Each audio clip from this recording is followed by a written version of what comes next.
Dizem que tudo passa, que as coisas mudam, que a gente deve ter paciência, que o tempo coloca tudo no lugar. Só que ele não espera. E muitas vezes não há outro momento para mudança que não seja o agora. Porque onde existe amor, não cabe a dor. E a vida deve ser longa o bastante para recomeçar. Por isso, não dá para deixar para outra hora. Porque talvez não haja uma outra hora. Salvar sua vida não deve ser uma questão de tempo. Denuncie enquanto é tempo. A qualquer tempo. Ligue 190. Assembleia Legislativa do Estado de Mato Grosso. Poder Judiciário de Mato Grosso.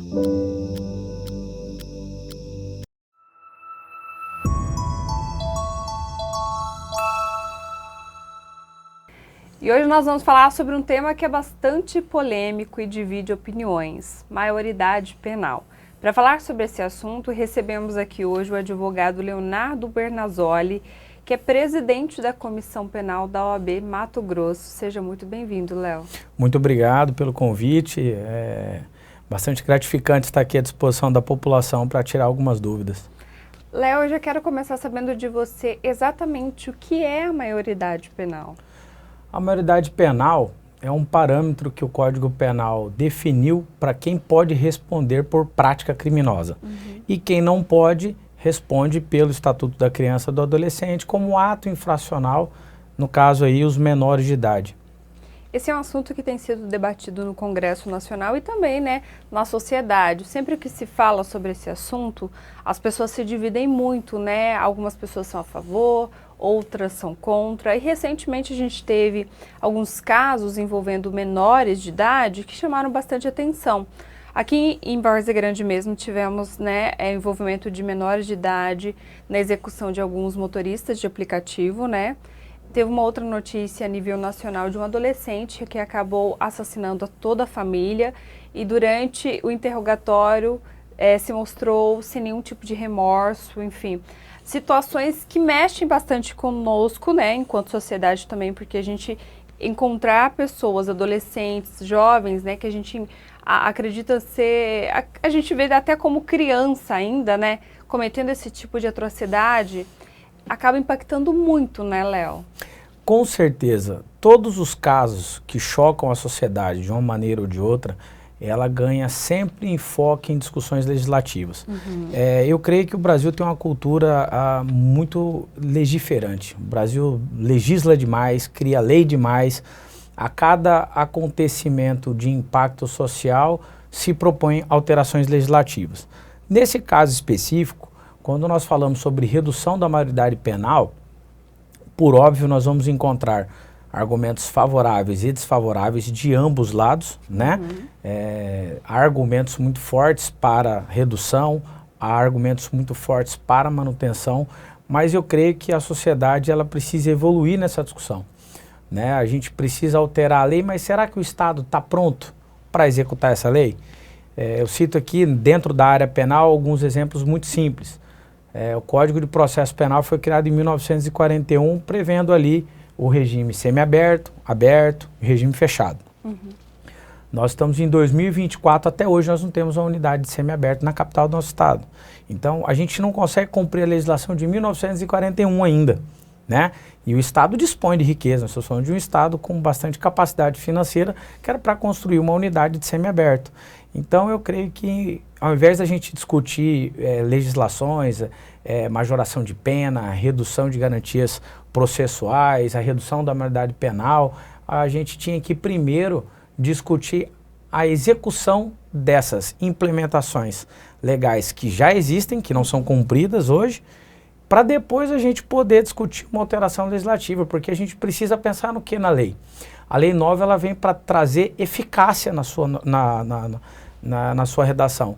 Então, seria mais uma legislação inócua, porque a pena ela possui dois caracteres principais. A punição pelo ato criminoso, pela prática criminosa, eu tenho que punir a pessoa por descumprir regras do contrato social. né, firmado com o Estado. E eu também preciso ter o outro viés da aplicação da pena, que é a ressocialização. Eu preciso, a pena ela tem um caráter retributivo, mas também educativo. Eu tenho que tentar ressocializar aquela pessoa. E a partir do momento que a pessoa é presa, ela é tutela do Estado. E o Estado não possui hoje uma capacidade mínima para receber essa nova clientela dentro do sistema prisional. Sobre a ressocialização, quando a gente fala, você acredita que tem sido cumprido o papel na ressocialização? Assim, tem sido algo realmente eficaz? Olha, eu gostaria de pedir licença para citar o desembargador Orlando Perry, que é o coordenador de GMF do Tribunal de Justiça de Mato Grosso. Ele diz, e eu sou testemunha disso, porque acompanho firmemente o trabalho realizado pelo Estado de Mato Grosso no sistema prisional, que nós saímos de muito péssimo para pior. Né? Então, antigamente nós não tínhamos controle nenhum das unidades prisionais, a coisa estava solta. Aqui, as unidades prisionais eram verdadeiros QGs aí do crime organizado. E de 2018 para cá a realidade começou a mudar. Nós começamos a punir, que é prender adequadamente. Começou-se uma revolução dentro do sistema prisional no estado de Mato Grosso e hoje já há um grão plantado na ressocialização de trabalhos que têm sido realizados com parcerias com o Conselho da Comunidade de Execução Penal, com a Fundação Nova Chance. Então, o Estado tem implementado políticas dentro das unidades prisionais de alfabetização dos presos, de trabalho, né, para ter um ofício digno, para quando sair de cumprir sua pena, ter uma possibilidade de ressocialização eficaz aqui fora. Então eu creio que nós começamos a dar os primeiros passos rumo a um processo de ressocialização nas unidades prisionais do nosso estado. Então você acredita na ressocialização? Com certeza, não tenha dúvida alguma. Por óbvio, nós não podemos ressocializar todos, né? Dentro da ciência penal, a gente tem ali os casos dos psicopatas, que são considerados pessoas que não têm tratamento, que não têm cura.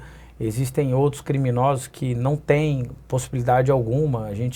Não adianta a gente ser hipócrita aqui e sustentar o impossível, né? Mas eu creio que boa parte, se não dizer a maioria da população carcerária hoje do estado de Mato Grosso teria condições sim de ressocializar e sair do crime organizado. Voltando a falar sobre a redução da maioridade penal, né, que é um assunto bem complexo, né, doutor? Eu queria saber de você quais são os argumentos. Você até chegou a citar, né, os argumentos, que existem vários argumentos. Eu queria saber de você, que está sempre por dentro, né, quais seriam esses argumentos prós e contras, né, à redução da maioridade penal no Brasil? Olha, a primeira coisa que a gente tem que destacar é que essa redução da maioridade penal, ela tem um processo legislativo bastante complexo. Por quê? Porque importaria numa PEC, uma proposta de emenda constitucional. Então nós vamos alterar um dispositivo constitucional. Então ele segue um processo legislativo mais formal, mais pormenorizado. Existem alguns procedimentos a mais do que um processo legislativo de alteração de lei ordinária, por exemplo. Então, recentemente, agora no mês de março, nós tivemos a aprovação da Comissão de Constituição e Justiça da Câmara Federal. Então, vai ser votado, né, em 2 vezes pela Câmara, depois 2 vezes pelo Senado, depois tem que passar pelo veto do presidente e ainda assim o Supremo pode fazer análise depois de constitucionalidade ou inconstitucionalidade dessa alteração constitucional.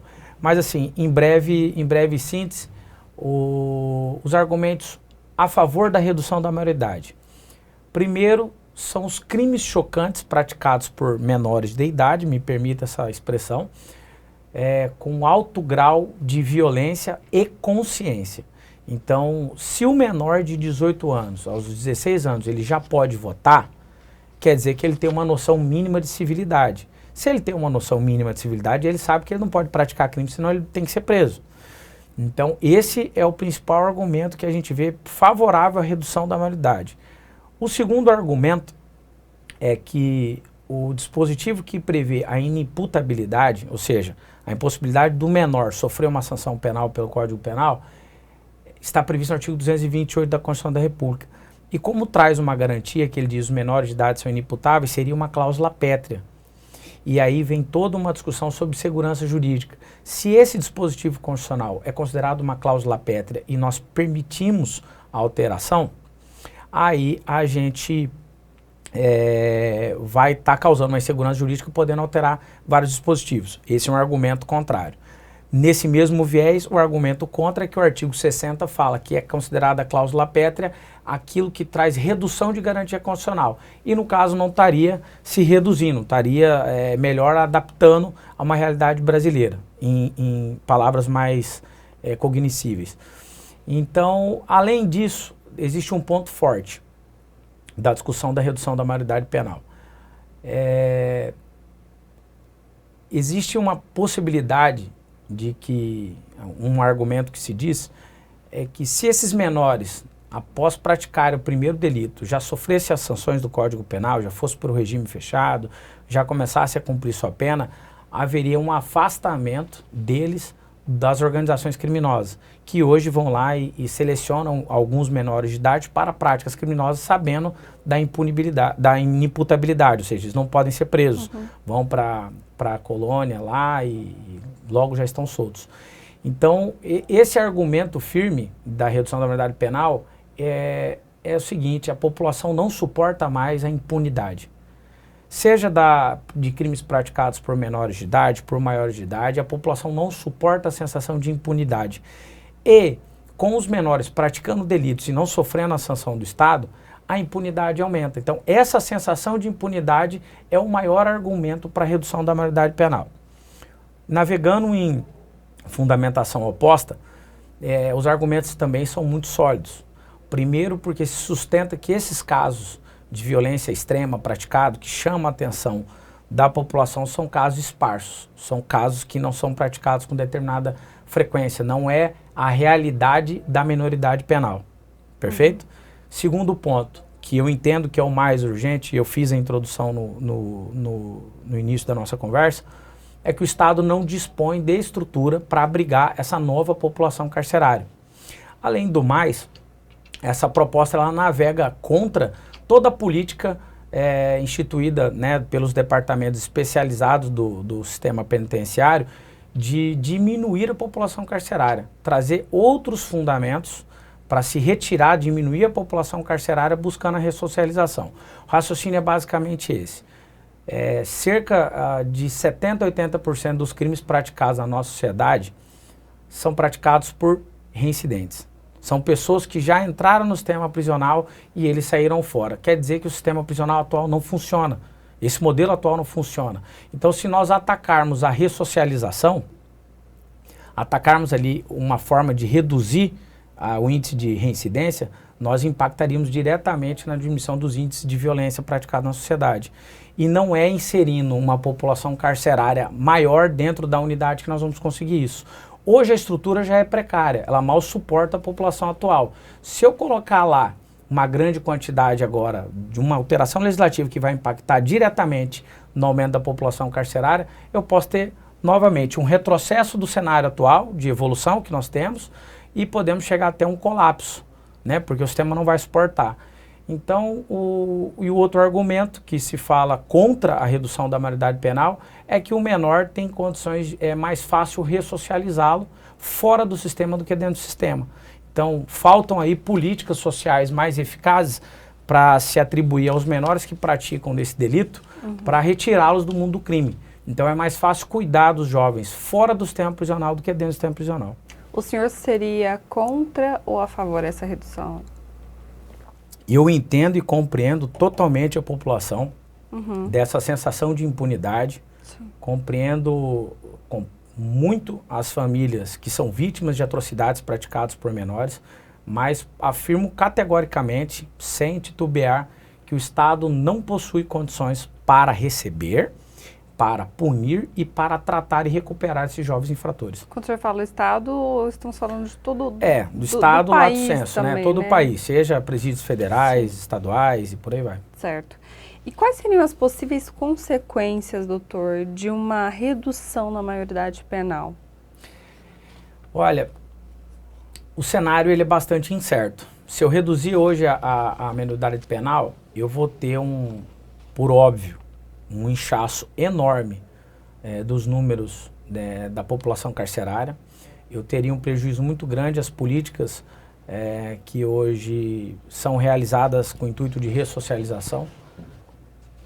prender por prender, nós já sabemos que não funciona, então a gente discute dentro das instituições novas alternativas, porque só prender não funciona. O brasileiro gosta muito de comparar com os norte-americanos, né?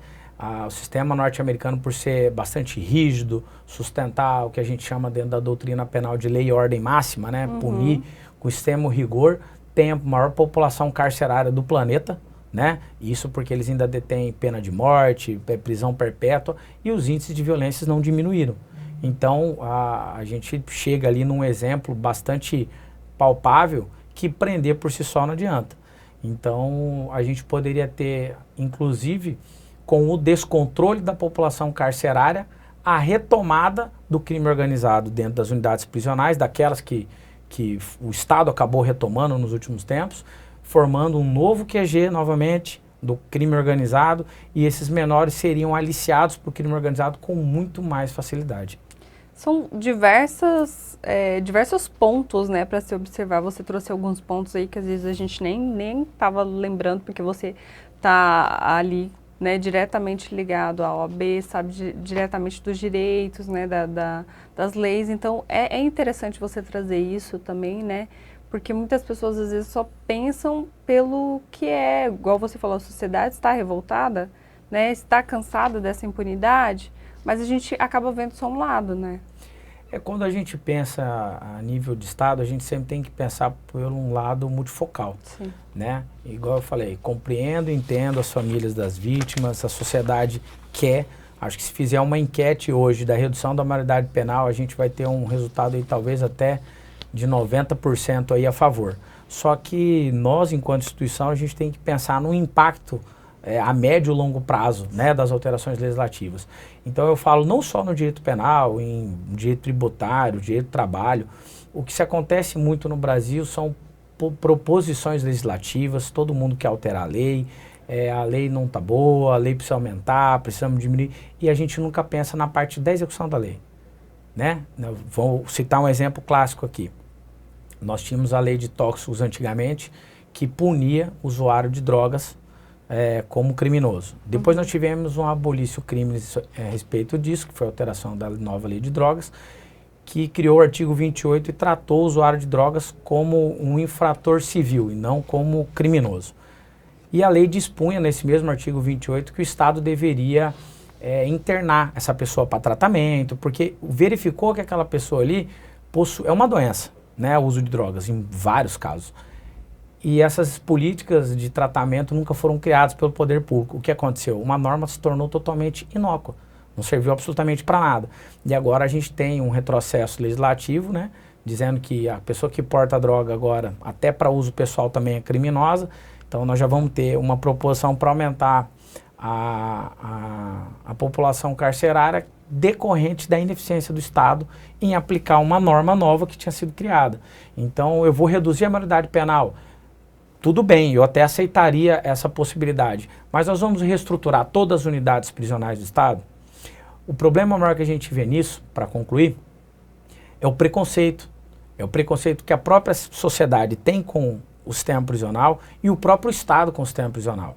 Quando se inaugura uma unidade prisional, quando se institui políticas de ressocialização, o próprio Estado tem receio de aplicar essas inovações e essas inovações que possuem o efeito muito mais palpável, positivo para a sociedade do que simplesmente prender, porque vai ao contrassenso do senso comum da sociedade. Então a sociedade quer que o criminoso seja punido e com o máximo rigor possível, mas ela não pensa que esse criminoso um dia vai sair.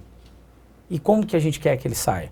Então, acho que antes da gente discutir a maioridade penal, a gente tinha que discutir uma reforma no sistema penitenciário, de modo a quebrar esse preconceito e os estados da federação e a própria União investir pesado nas unidades prisionais, para dar primeiro condições dignas, para trazer uma alfabetização, um trabalho, para que essa pessoa cumpra a pena, pague pelo crime que ela cometeu, mas saia preparada para retornar ao convívio social. Antes de encerrar, você tocou no assunto sobre a questão do senso comum, e eu lembrei de uma situação recente, né, que é sobre a liberação da compra de ar-condicionado, né, para alguns sistemas prisionais. Você vai saber melhor do que eu. E aí algumas publicações, algumas pessoas se mostraram muito contrárias a essa notícia, né? Mas eu, enquanto jornalista, já ouvi relatos de familiares também pedindo, né, implorando para que a imprensa fizesse alguma reportagem para mostrar a situação, porque eles viviam, a gente sabe que o nosso estado é muito quente, né? E a situação que esses presos passavam por causa da falta de ar-condicionado, ventilador, enfim. Eu queria saber a sua opinião. Como você vê isso? Você vê como uma regalia ou seria algo assim que realmente é necessário para a sobrevivência dessas pessoas que estão passando por uma ressocialização? Essa discussão é muito tranquila.